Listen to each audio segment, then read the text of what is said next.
Hi friends, അപ്പോൾ ഇത് കണ്ടിട്ട് ഇഡലിയാണെന്നൊന്നും ആരും തെറ്റിദ്ധരിക്കരുത് കേട്ടോ. ഇത് വളരെ ടേസ്റ്റും വളരെ സോഫ്റ്റും ആയിട്ടുള്ളൊരു കേക്കാണ്.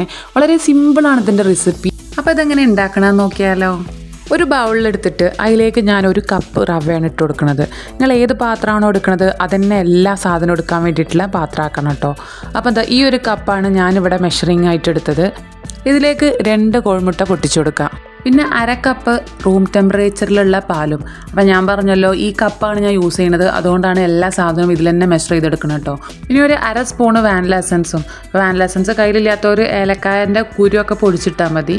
ഇനി എന്നിട്ട് ഇത് നന്നായിട്ട് മിക്സ് ചെയ്യട്ടോ. മിക്സ് ചെയ്തതിന് ശേഷം ഒരു 10 മിനിറ്റ് അടച്ച് മൂടി വെക്കാം.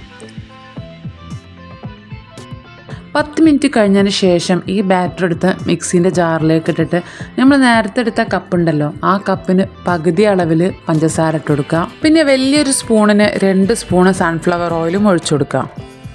പിന്നെ അതേ സ്പൂണിന് 2 സ്പൂണ് മൈദയും, ആ സ്പൂണിന് തന്നെ 2 സ്പൂണ് പാലും കൂടി ഒഴിച്ചു കൊടുക്കുക. ഇത് നല്ലോണം മിക്സിയിലിട്ട് അരച്ചിട്ട് നമ്മൾ ബൗളിലേക്ക് തന്നെ പിന്നെ മാറ്റി കൊടുക്കുക. ഇനി ഇതിലേക്ക് തന്നെ ഒരു 1/4 സ്പൂണ് ബേക്കിംഗ് പൗഡർ ഇട്ട് കൊടുക്കണം. എൻ്റെ കയ്യിൽ ബേക്കിംഗ് പൗഡർ ഇല്ലാത്തതുകൊണ്ട് ഞാൻ ബേക്കിംഗ് സോഡയാണ് ഇട്ട് കൊടുക്കുന്നത്.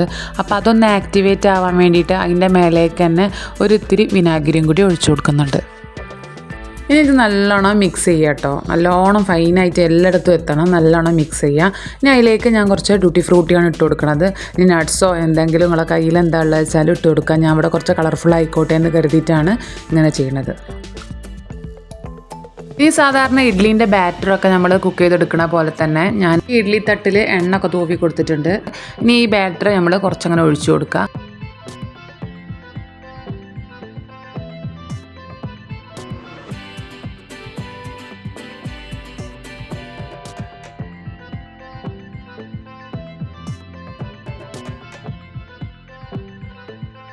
ഇത് സാധനം കുറച്ചും കൂടി കളർഫുൾ ആക്കാൻ വേണ്ടിയിട്ട് ഇതിൻ്റെ മേലെ കുറച്ചുകൂടി ഡ്യൂട്ടി ഫ്രൂട്ടി ഇട്ട് കൊടുക്കുന്നുണ്ട് കേട്ടോ. ഒന്ന് ജസ്റ്റ് ഇങ്ങനെ വിതറി കൊടുക്കുകയാണ്. അപ്പോൾ നിങ്ങൾക്ക് കുട്ടികൾക്കൊക്കെ സ്നാക്സ് ആയിട്ട് കൊടുക്കുകയാണെങ്കിൽ കുട്ടികൾക്ക് നല്ല ഇഷ്ടപ്പെടും. അപ്പോൾ അങ്ങനെ കളർഫുള്ളായിട്ട് കാണുമ്പോഴൊക്കെ കുട്ടികൾ കഴിക്കാനും കുറച്ചൊരു താല്പര്യപ്പെടുമല്ലോ.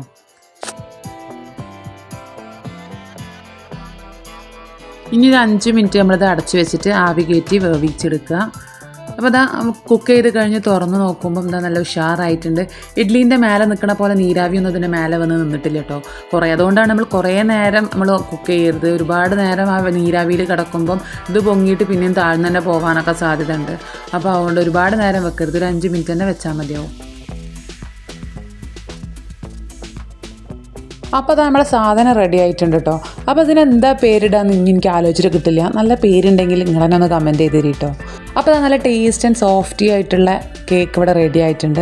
അവക്കൊക്കെ നല്ല ഇഷ്ടമാണ് കേട്ടോ കഴിച്ചിട്ട്. സാധനം പെട്ടെന്ന് കഴിഞ്ഞും പോയിട്ടുണ്ട്. അപ്പോൾ നിങ്ങളെല്ലാവരും ഒന്ന് ഇതേപോലെ ട്രൈ ചെയ്യാം. ട്രൈ ചെയ്തിട്ട് നിങ്ങൾക്ക് ഇഷ്ടപ്പെടുകയാണെങ്കിൽ നിങ്ങളുടെ ഫ്രണ്ട്സിനും ഫാമിലിക്കൊക്കെ തന്നെ ഞാൻ എപ്പോഴും പറയണ പോലെ ഷെയർ ചെയ്തിട്ട് സപ്പോർട്ട് ചെയ്യാം കേട്ടോ. അപ്പോൾ നല്ലൊരു വീഡിയോ ആയിട്ട് പിന്നെ കാണാം. ബൈ.